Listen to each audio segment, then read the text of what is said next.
Olá. Hoje a gente vai mergulhar numa daquelas frases que todo mundo já ouviu, mas que, se a gente parar para pensar, talvez não entenda tão bem. A ideia de que o Brasil é um Estado democrático de direito. Exato. Tá lá, sabe, logo no comecinho da Constituição, artigo 1º. Mas, assim, o que isso significa de verdade? Esse poder que a Constituição fala que emana do povo, ele se resume a votar a cada 2 anos ou tem algo mais aí? É essa a nossa análise de hoje. Entender o que a Constituição promete e como isso se traduz na prática. E essa é uma questão fundamental, porque não é só um termo jurídico para decorar para uma prova, né? Não mesmo. É a regra do jogo.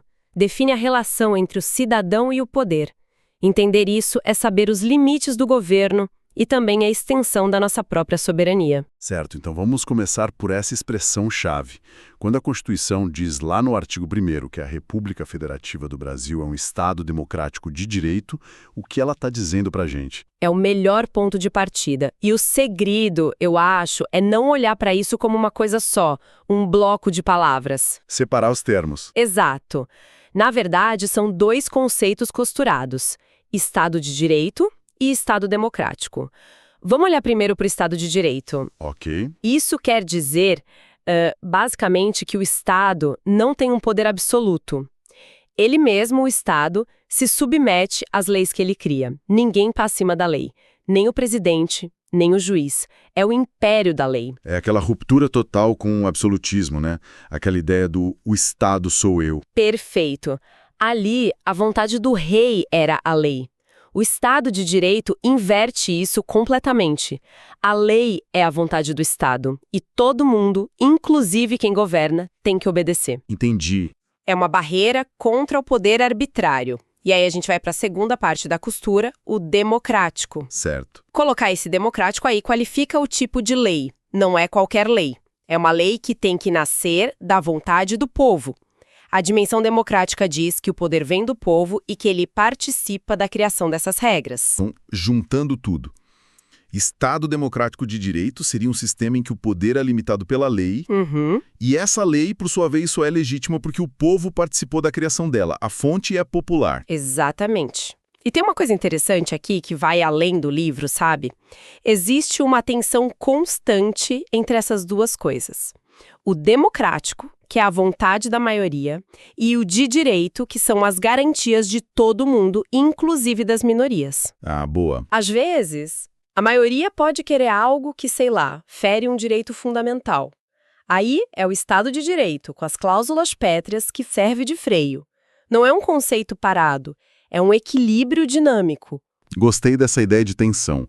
O de direito seria, tipo, o guardião das regras do jogo para garantir que a paixão do momento, a parte democrática, não quebre o tabuleiro todo. É a analogia perfeita. É o que impede a democracia de virar uma tirania da maioria. Entendido.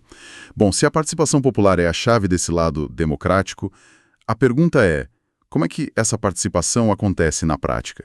Porque, para muita gente, democracia basicamente votar. É a percepção mais comum. E não está errada, mas está incompleta. A doutrina, que é o que cai em concurso, classifica a democracia em 3 modelos. O primeiro é aquele mais ideal, a democracia direta. Nela, o próprio povo, reunido, decide tudo, sem intermediário, tipo na Grécia Antiga. O que, vamos combinar, é impossível hoje em dia, num país com mais de 200 milhões de pessoas. Totalmente impraticável.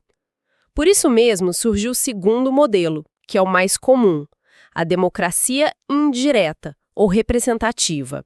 Aí sim, o povo elege representantes, vereadores, deputados. Isso, senadores, presidente. E eles tomam as decisões em nosso nome. O grande instrumento aí é o voto. Ok. Então temos a direta, que é pura, mas não funciona, e a indireta, que é prática. Mas, pensando bem, o Brasil tem coisas dos 2 lados. A gente elege representantes, claro, mas a Constituição fala em plebiscito, referendo. Onde isso entra? E essa é a pergunta de R$1 milhão da prova. É justamente por ter elementos dos 2 que o nosso modelo é o terceiro, a democracia semidireta, que também pode ser chamada de participativa. Ah, então é um sistema híbrido. Exato. A regra é a indireta. A gente elege representantes. Mas em alguns momentos, a Constituição abre umas janelas para a gente exercer poder diretamente.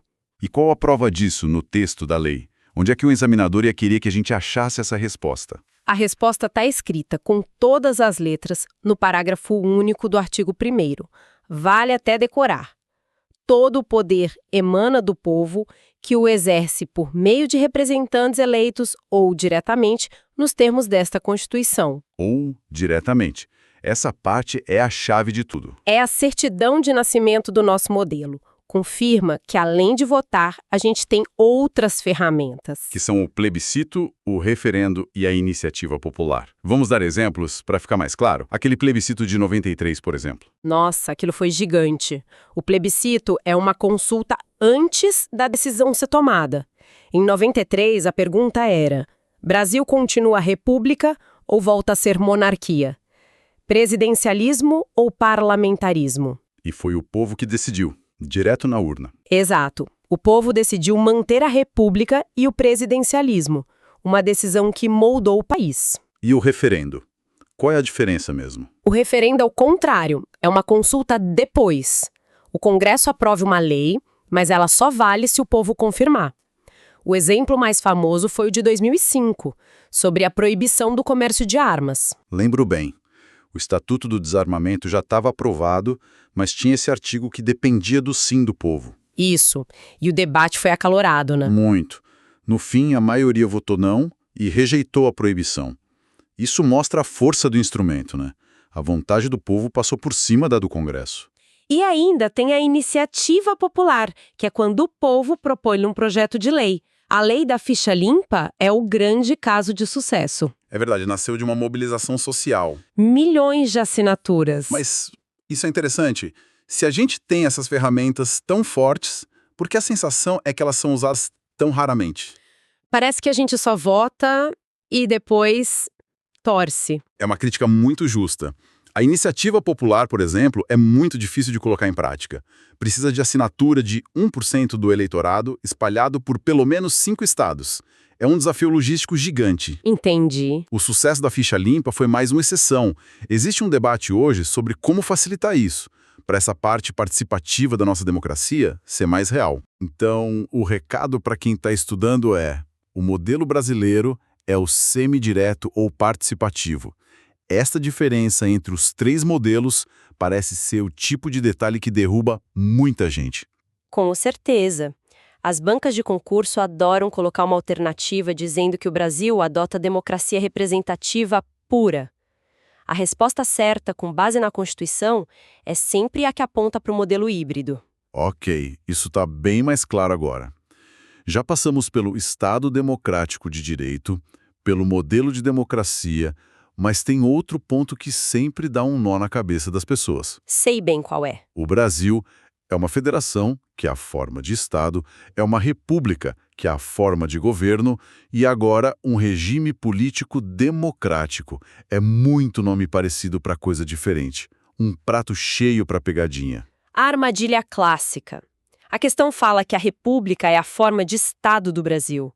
Na correria, na pressão, é muito fácil marcar como certo. Exato. Ter clareza sobre o que é cada coisa, forma de Estado, forma de governo, sistema de governo e regime político, é fundamental. É um mapa básico do Estado brasileiro. Confundir isso é errar o caminho todo.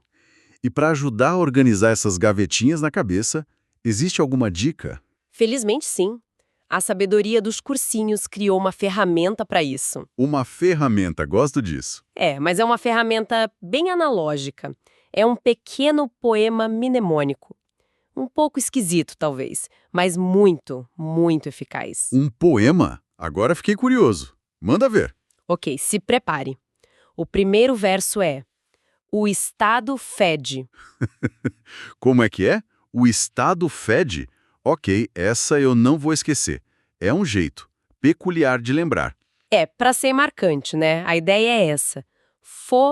Fede serve para lembrar que a forma de Estado é federativa. Simples. Genial, simplesmente genial. E qual o próximo verso dessa obra? O segundo é: a república é fogo. De novo, o truque está no fogo. A forma de governo é a republicana. Chefe de Estado eleito, mandato, responsabilidade. O oposto da monarquia. O Estado fede, a República é fogo. Ok, tô anotando mentalmente. Que é mais? O terceiro verso, o presidente é sistemático. A palavra-chave aqui é sistemático, para a gente lembrar que o sistema de governo é o presidencialista. Onde chefe de Estado e chefe de governo são a mesma pessoa. Exatamente, o presidente. E para fechar o poema? O último verso é o mais direto de todos e amarra a nossa conversa de hoje. E o regime é democrático. O regime político do Brasil é o democrático. Fantástico. Vamos repetir o poema todo. O Estado fede, forma de Estado federativa.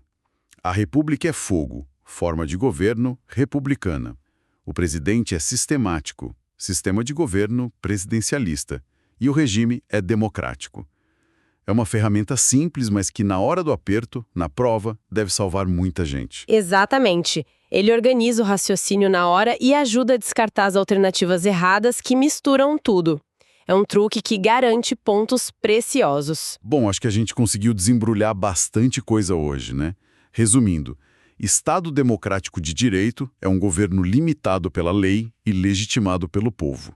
Nosso modelo de democracia é o semidireto, e agora temos até um poema para não confundir mais a estrutura do Estado. Foi uma análise bem completa dos fundamentos. A gente estabeleceu de onde vem o poder, que é do povo, e como ele é exercido. Mas isso, claro, abre a porta para a próxima questão. Sempre tem a próxima. Sempre. Se todo o poder vem do povo, mas ele é exercido dentro da máquina do Estado, como é que esse poder, que na sua origem é um só, se organiza lá dentro? Como ele é distribuído para funcionar sem que ninguém fique poderoso demais e ameace a própria democracia? Essa é a grande questão. Como o poder se divide para não se corromper? É o clássico sistema de freios e contrapesos, né? Exatamente. É a teoria da separação dos poderes. Mas como ela funciona aqui no Brasil na prática? Isso já é assunto para a próxima conversa.